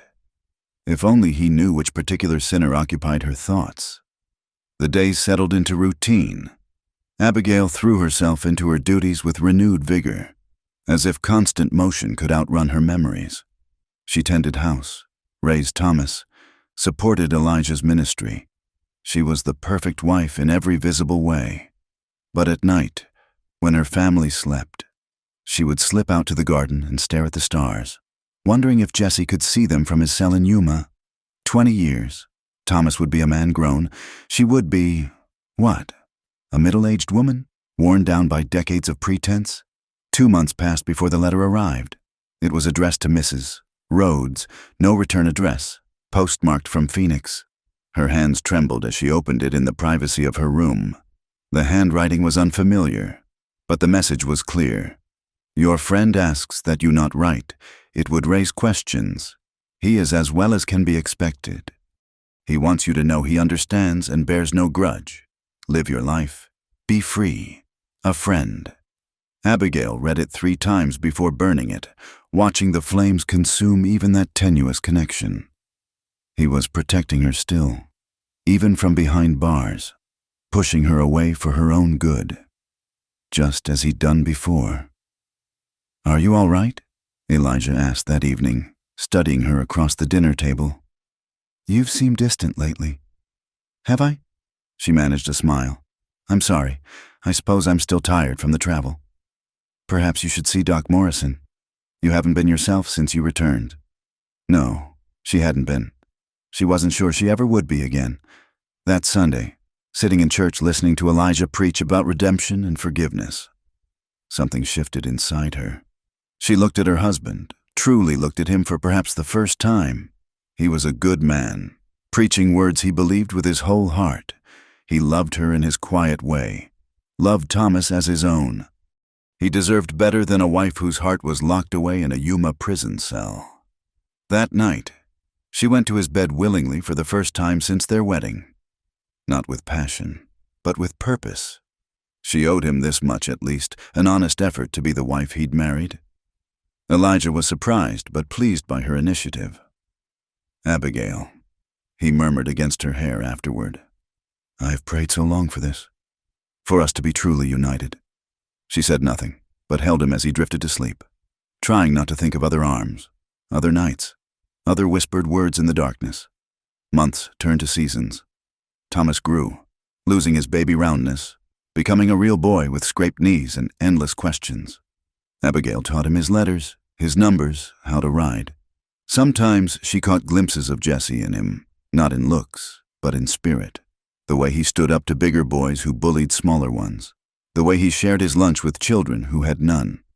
"He's got a good heart," she told Elijah one evening, watching Thomas play with the Morrison children. Like his mother, Elijah replied, and the word mother no longer felt foreign on her ears.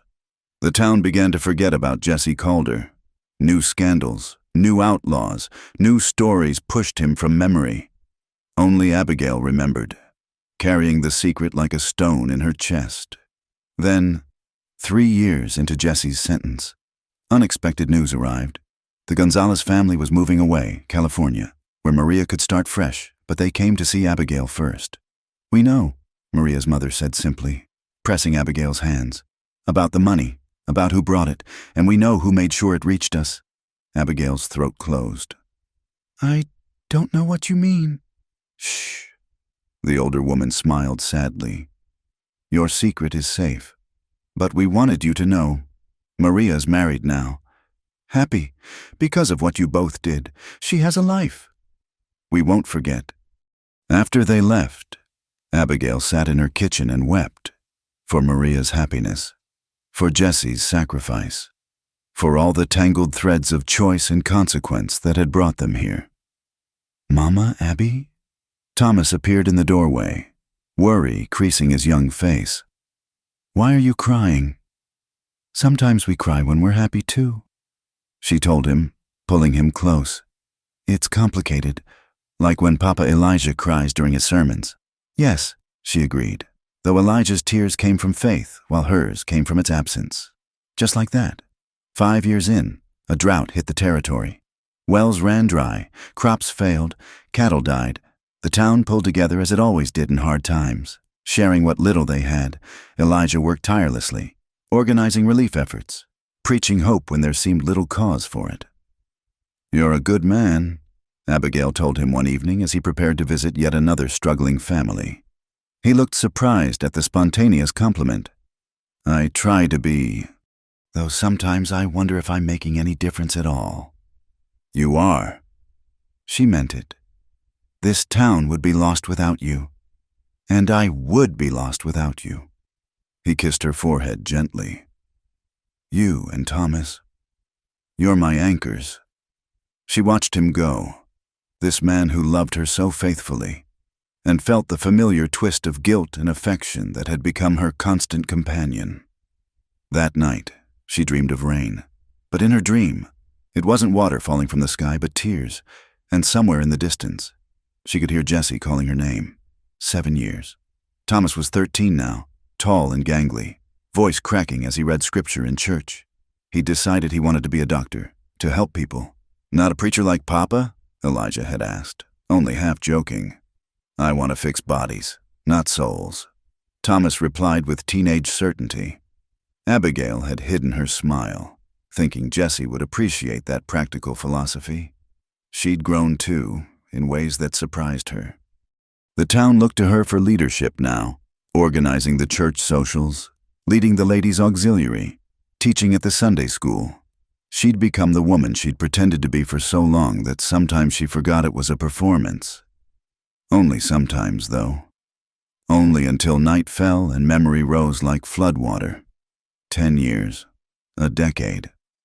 Thomas left for college in San Francisco, funded by a scholarship and the savings Abigail had carefully accumulated. The house felt empty without him. Too quiet.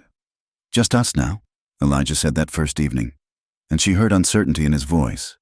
They'd orbited around Thomas for so long, using him as a bridge between them. What were they without him? They found a new rhythm eventually. Elijah took up woodworking, filling the shed with furniture no one needed. Abigail expanded her garden, growing vegetables for families who struggled to feed themselves. And she counted days. 3,650. 3,651. Each sunrise bringing Jesse closer to freedom. Each sunset marking another day survived. 12 years in, Elijah fell ill. It started small, fatigue, a persistent cough. But it worsened despite Doc Morrison's efforts, despite Abigail's careful nursing, despite the entire town's prayers. Consumption. The doctor finally admitted, "I'm sorry." Abigail sat by Elijah's bed that night, holding his thin hand, and faced a truth she'd been avoiding. She did love him. Not the way she loved Jesse. Nothing could touch that fire, but she loved Elijah's goodness, his dedication, his quiet faith. She loved the life they'd built, even if it wasn't the life she'd chosen. "I need to tell you something," Elijah said one evening when the pain was particularly bad. "Shh, rest." "No." His grip tightened with surprising strength. "I need to say this. I've always known. Abigail." Her heart stopped. "Known what?" "That your heart belonged elsewhere. From the very beginning." He smiled sadly at her shocked expression. "I'm not blind. I saw how you looked when they brought that outlaw through town. Saw how you changed after Tucson." "Elijah!" "Let me finish." He coughed, specks of blood on the handkerchief. "I thought I could make you forget, that my love would be enough. But some fires can't be extinguished by will alone." Tears streamed down her face. "I tried. I swear I tried." "I know." He reached up to touch her cheek. "And you succeeded in every way that mattered. You've been a good wife, Abigail, a wonderful mother. You gave me more happiness than I probably deserved." "Don't say that." "It's true. I knew I was your second choice, but I was too selfish to care. I wanted you anyway." His breathing grew labored. "But now I need to give you something." He gestured weakly toward his desk. "Bottom drawer, under the papers." With shaking hands, she found it. An envelope with her name in Elijah's careful script. Inside, a single sheet. "I, Elijah Rhodes, being of sound mind, grant my wife Abigail complete freedom to follow her heart upon my passing. I release her from all vows and obligations. With love and without bitterness. She has earned her happiness. E.R. Elijah." The word came out broken. 8 more years. He whispered, "You can wait 8 more years. And when he's free, be happy. Abigail, for both of us." He died the next morning as the sun rose, one hand in hers, the other holding his worn Bible. The town mourned the loss of their spiritual guide. Thomas came home from San Francisco, now a young man with doctor's hands and his adopted father's gentle manner. He was a good man, Thomas said at the funeral, voice steady despite his tears. "He taught me that strength isn't about force. It's about choosing love even when love hurts." Abigail stood at the graveside, widow's weeds heavy in the desert heat, and silently asked forgiveness. From Elijah, from God, from herself. Then she went home to the empty house and began the final count. 8 years, 2,920 days. She could wait 8 more years. The years after Elijah's death passed in a strange rhythm. Abigail sold the house behind the church. Too many memories.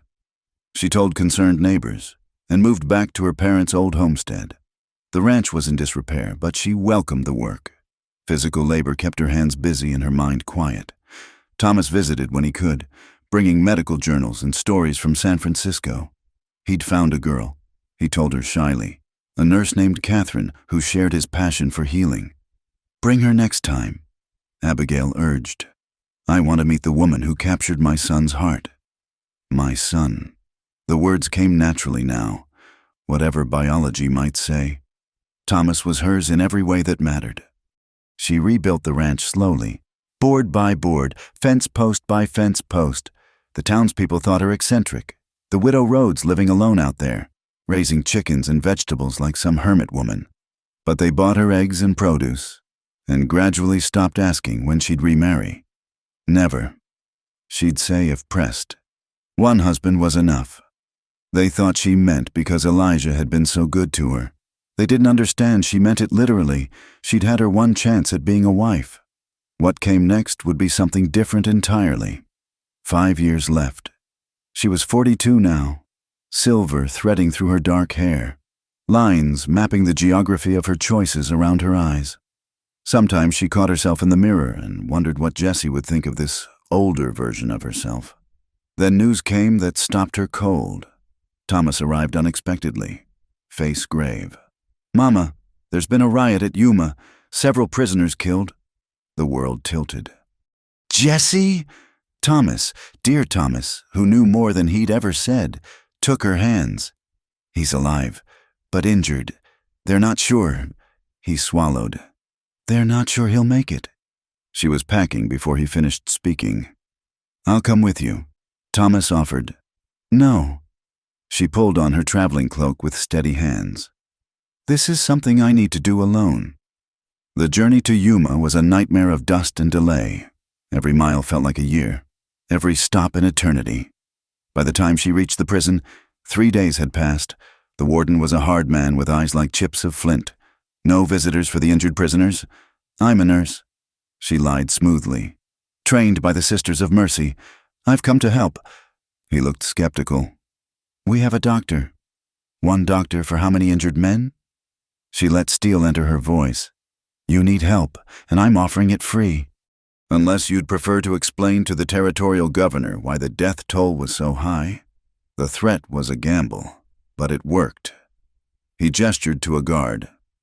Take her to the infirmary. She touches only who the doc says. The prison infirmary was a vision of hell. Men lay groaning on rough cots, wounds festering in the heat. The smell of blood and infection made her stomach turn. But she'd come too far to falter now. Who are you? The doctor, a young man who looked overwhelmed, barely glanced up from the patient he was treating. Help, she said simply, rolling up her sleeves. Tell me what you need. For hours she worked beside him, cleaning wounds, changing bandages, offering water to parched lips. She looked for Jesse in every face, but didn't find him among the general population. Finally. As evening fell, the doctor led her to a separate room. The worst cases are in here. If you're squeamish, I'm not. But she nearly broke when she saw him. Jesse lay unconscious, his chest wrapped in blood-stained bandages, face gray with blood loss, a shiv between the ribs, the doctor explained. Punctured lung, significant bleeding. Touch and go. I'll stay with him, she said, and something in her tone must have warned the doctor not to argue. Through the night she kept vigil, bathing his fevered face, checking his bandages, willing him to live with every fiber of her being. He looked older. Of course, 15 years of hard labor had left their mark. New scars, deeper lines, gray in his dark hair. But he was still Jesse, still hers. Don't you dare die, she whispered fiercely. Not now, not when we're so close. Near dawn, his eyes fluttered open. For a moment he stared at her, confused, probably thinking he was hallucinating. Abby? Shh. She gave him water, tiny sips. Don't try to talk. You're here. Wonder and dismay warred in his voice. You can't be here, yet here I am. She checked his bandages. All business. And you're going to live. Jesse called her. If I have to drag you back from death myself. He might have argued, but the effort of waking had exhausted him. She gave him laudanum for the pain and watched him slip back into sleep. For a week, she barely left his side. The doctor, grateful for competent help, didn't question her dedication to this particular patient. Slowly, painfully, Jesse began to improve. The fever broke. The wound started to heal clean. He began to stay awake for longer periods. Thought I told you to forget me, he said one afternoon. Voice still weak, but carrying that familiar stubborn edge. You tell me a lot of foolish things. She was mixing a poultice, not looking at him. I've learned which ones to ignore. Abby, Elijah is dead. The words came out flat.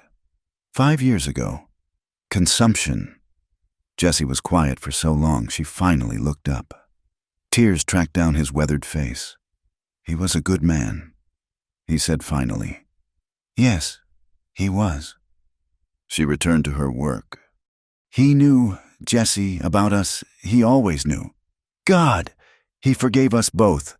At the end, he told me to wait for you, to be happy. Her hands stilled. 5 more years? Can you survive 5 more years? After this? He gestured weakly at his bandages. Might be safer to stay in the infirmary. This isn't funny. No. His hand found hers, still strong despite everything. But if I don't laugh, I'll go mad. 15 years. Abby, 15 years of stone walls and brutal heat and the worst of humanity. And the only thing that kept me sane was knowing you were out there. living your life, being free. I was never free, she said quietly. Not for a single day. They sat in silence, hands linked. 15 years of separation compressed into touch. Tell me about the boy, Jessie said eventually. Thomas. So she did. She told him about first words and first steps, about scraped knees and childhood illnesses, about a young man who wanted to heal rather than hurt. Jessie listened with hungry attention, building a picture of the child he'd saved who'd become her salvation. He knows I'm here, she admitted. He's the one who told me about the riot. Smart boy. He is. You'd be proud. I am proud. Jessie's thumb traced circles on her palm. Of both of you. The doctor gave her another week before asking questions she couldn't answer. It was time to go. I'll be back, she promised as she prepared to leave. As often as they'll let me. No. Jessie struggled to sit up. Abby, you can't spend the next 5 years. Watch me. She pressed him back down gently. I've waited 15 years. Jessie called her. I can manage 5 more, but I'll be damned if I wait them alone. She left before he could argue further, but not before pressing a kiss to his forehead. Chaste. Appropriate for a nurse and patient, but carrying 15 years of promise. The journey home was easier, her heart lighter despite the separation. He was alive, healing. 5 more years was nothing compared to what they'd already endured. She returned to Dry Hollow to find Thomas waiting with Catherine, a lovely girl with kind eyes and gentle hands. They stayed a week, helping around the ranch, and Abigail saw the life they were building together with bittersweet joy. This was what she'd wanted at their age. This uncomplicated love, this easy partnership. She's wonderful, she told Thomas privately. Don't let her go. I won't. He studied her with those 2 knowing eyes.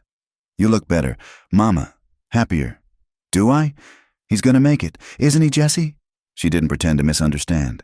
Yes, he's going to make it. Good. Thomas hugged her tight. You deserve happiness too. After they left, Abigail established a new routine. Every 3 months, she made the journey to Yuma, the warden, perhaps worn down by her persistence or impressed by her help during the riot's aftermath, allowed the visits. They were always supervised, always brief, but they were enough. She watched Jessie grow stronger, watched the hope return to his eyes. They talked about everything and nothing. Books she'd read, changes in the town, Thomas's wedding when it came. Normal conversations made precious by their rarity. 2 more years, she said during one visit. You're really going to wait? It wasn't a question anymore. I've been waiting since I was 19 years old. What's 2 more years? And then you'll come home with me. She'd thought it through countless nights. The ranch is mine free and clear. We'll live quietly. Let people think what they will. It won't be easy. An ex-convict and the preacher's widow. Since when have we ever chosen easy? He laughed at that, the sound rusty but real. Fair point. 1 year left? Abigail marked the days with mechanical precision. Each sunrise a small victory. She was 55 now. Jessie, 57. Not young anymore. Either of them. But not too old for a new beginning. She'd prepared everything. The ranch house expanded with a proper bedroom addition. A small savings accumulated. Even a legal document from Judge Morrison, now retired, stating that Jessie's crimes had been reviewed and found to have mitigating circumstances. Not a pardon, but perhaps enough for a fresh start. Thomas wrote regularly, full of news about his practice and his growing family. 2 children now, with another on the way. He promised to visit once Jessie was home, to properly meet the man who'd saved his life so many years ago. 6 months, 3 months, 1 month. The town buzzed with speculation when word spread that the widow Rhodes was fixing up her place, buying new furniture, acting like a woman expecting company. Some guessed she'd finally found a suitor. Others thought perhaps Thomas was moving home. None guessed the truth. The final week crawled by. Abigail couldn't eat, couldn't sleep, could barely breathe for anticipation. 20 years, 7,300 days. And now, finally, The waiting was almost over. She cleaned the house obsessively, baked enough bread to feed an army, tended her garden with manic energy, anything to make the time pass. And then, on a morning that dawned clear and bright as promise, she hitched up the wagon and headed for Yuma one last time. The prison gates looked different somehow, less imposing. Or perhaps she was the one who'd changed, no longer the desperate woman who'd first passed through them. The warden met her in his office, Jesse's release papers ready. "He's served his time," the man said gruffly. "Hope he makes better choices with whatever years he's got left." "He will," Abigail said with quiet certainty. They brought Jesse out in the clothes he'd been arrested in, preserved all these years and hanging loose on his thinner frame. He stood blinking in the morning sun, as if he'd forgotten such brightness existed. Then he saw her. For a long moment, they just looked at each other across the prison yard. 20 years of letters never written, words never spoken, touches never shared, all of it compressed into this single moment of recognition. "Abby." Her name on his lips was a prayer answered.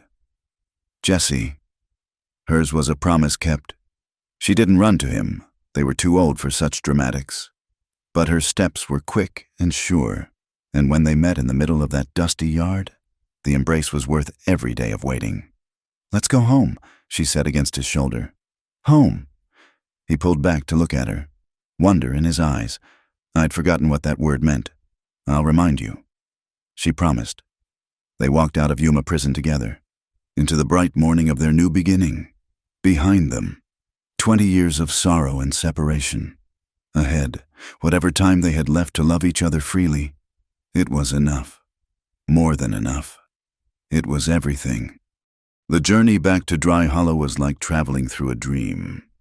Jesse sat beside her on the wagon seat, still seeming stunned by the reality of freedom. Every few miles, he'd reach out to touch something, the wooden bench, the reins in her hands, her arm, as if confirming he wasn't imagining it all. 20 years, he murmured as they stopped to water the horses.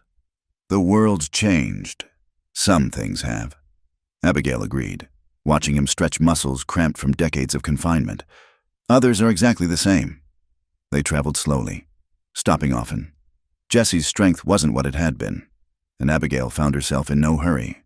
After 20 years of waiting, what were a few more days? That first night, they camped under the stars. Abigail had packed bedrolls, keeping a proper distance between them. They might be past caring about society's rules, but old habits died hard. Jesse lay on his back, staring up at the vast sky with something like reverence. "I'd forgotten there were so many," he said softly. "In Yuma, you could only see a small patch through the bars. I'd forgotten the sky could be this big." Abigail moved her bedroll closer, not touching but near enough to feel his warmth. "Tell me what else you forgot." So he did. He talked about forgetting the smell of sage after rain, the taste of coffee that wasn't bitter with age, the sound of wind through cottonwood leaves, small things that prison had stolen along with the years. "I tried to hold on to memories of you," he admitted. "But even those faded. I could remember your eyes were brown, but not the exact shade. I knew your hair smelled like lavender, but couldn't recall the scent. And now," he turned to look at her in the firelight, "now I remember everything." They didn't touch that night, or the next. The weight of 20 years lay between them, a chasm that couldn't be crossed in a moment. But slowly, carefully, they began to build a bridge. On the third day, they reached the outskirts of Dry Hollow. Abigail had deliberately chosen a route that skirted the town proper, but even so, they encountered the inevitable curious looks. The widow roads with a strange man. Tongues would wag. "Let them talk," she said when Jesse tensed beside her. "They'll tire of it eventually." The ranch appeared over the last rise, and Jesse drew a sharp breath. "You've done well with it." She saw it through his eyes, the neat fences, the flourishing garden, the house expanded and well-maintained, a proper home, not just a place to exist. "I had to keep busy somehow," she said lightly, but her heart was hammering. What if he didn't like it? What if the reality of domestic life felt like just another prison after his ordeal? But Jesse was smiling, really smiling, for the first time since his release. It's perfect, Abby, it's home. That first evening, they moved around each other carefully, relearning the rhythm of shared space. Abigail cooked while Jesse explored the house, touching books and furniture with wondering fingers. When she called him for supper, he stood in the doorway for a long moment, just watching her. "I used to dream this," he said quietly. "Sitting at a table with you, eating food you cooked. Such a simple thing, but in Yuma it seemed more impossible than flying to the moon." "It's real," she assured him. "We're real." After supper, they sat on the porch watching the sunset paint the desert in shades of fire. The silence was comfortable now, not strained. When full darkness fell and the chill set in, Abigail rose to go inside. "Abby," Jesse caught her hand. What are the sleeping arrangements?" She'd prepared for this question, had rehearsed her answer. "I've made up the main bedroom for you. I'll take the smaller room for now. Until—" she faltered, suddenly unsure. Until we remember how to be us again." He lifted her hand to his lips, the gesture achingly gentle. "We have time now, all the time we need." But time, Abigail was learning, could be as much burden as gift. The first weeks were harder than she'd anticipated. Jesse struggled with nightmares, waking confused and panicked, forgetting where he was. He flinched at unexpected sounds. He hoarded food sometimes, unconsciously, then looked ashamed when he realized what he was doing. "I'm broken, Abby," he said one particularly bad night, sitting at the kitchen table with shaking hands. 20 years in that place. It changed me, maybe too much. "You're not broken," she said firmly, covering his hands with hers. "You're healing. There's a difference." Slowly, painfully, he began to believe her. The nightmares eased. He stopped jumping at shadows. He learned to trust in the permanence of freedom, of home, of her presence. The town's reaction was mixed, as expected. Some people crossed the street to avoid them. Others, remembering Jesse's past kindnesses or simply moved by compassion, offered cautious welcomes. Mrs. Chen, whose husband Jesse had saved years ago, left fresh bread on their porch. The Gonzalez family, prospering now in California, sent a letter of gratitude that made Jesse weep. And Thomas came to visit. Abigail watched nervously as the two men faced each other, the outlaw who'd saved a boy and the doctor that boy had become. They studied each other for a long moment. Then Thomas extended his hand. "I owe you my life," he said simply. "Thank you." Jesse shook his hand, throat working. "You don't owe me anything. What you've done with that life, that's payment enough." They talked for hours, Thomas sharing stories of his childhood that featured Jesse as an absent but important figure. "Mama always said you were the bravest man she knew," he confided. "Now I understand why." When Thomas left, promising to visit again soon with his family, Jesse was quiet for a long time. "You raised him well," he finally said. "We raised him," Abigail corrected. "You gave him life. I just helped him live it." As spring turned to summer, they found their rhythm. Jesse took over the heavier ranch work, his strength returning with purpose and good food. Abigail tended her garden and her chickens, preserved food for winter, made the house truly theirs, and slowly, carefully, they came back together. It started with small touches, a hand on a shoulder, fingers brushing as they passed tools, standing close while working. Then one evening, as they sat reading by lamplight, Jesse simply opened his arm and Abigail nestled against his side, as natural as breathing. "I love you," he said into her hair. "I never stopped, not for a single day." "I know," she whispered. "Neither did I." That night, for the first time in 20 years, they shared a bed, not as the desperate young lovers they'd been, all fire and urgency, but as two people who'd learned the value of patience, of tenderness, of time. "Was it worth it?" Jesse asked in the darkness after, holding her close. "The waiting?" Ask me in another 20 years, she replied, and felt his chest rumble with quiet laughter. The seasons turned. Their first Christmas together was quiet but joyful, the house filled with the scent of pine and baking. Thomas visited again, bringing his wife and children. Watching Jesse play with his grandchildren, for that's what they were in every way that mattered, filled Abigail with a contentment so deep it almost hurt. "You're happy," Thomas observed, finding her in the kitchen. "Yes," she said simply. "I am." "Good." He hugged her tight. "You deserve it, both of you." As winter gave way to spring, Jesse began to talk about the future. "I want to build a proper barn," he said over breakfast. "Maybe add a few horses. Nothing fancy, just enough to make the ranch truly profitable." "That sounds wonderful," Abigail agreed, heart swelling at his use of future tense. For so long, they'd lived day by day. Planning ahead felt like a luxury. They worked side by side through the spring planting, hands deep in soil that held promise. In the evenings, they sat on their porch, watching the sun set over the desert, fingers entwined. "Do you ever regret it?" Jesse asked one such evening. "The life you could have had?" "What life?" Abigail turned to look at him. "A life without you? That was never really living, just existing." 20 years. Abby, you gave up 20 years. "No," she corrected gently. "We gave up 20 years, but look what we gained. Time to grow, to understand what really matters. Thomas, the knowledge that what we have is strong enough to survive anything." "When did you get so wise?" "Somewhere between year 10 and year 15, she said dryly, making him laugh. That laughter was her favorite sound now, rough from disuse but growing stronger every day.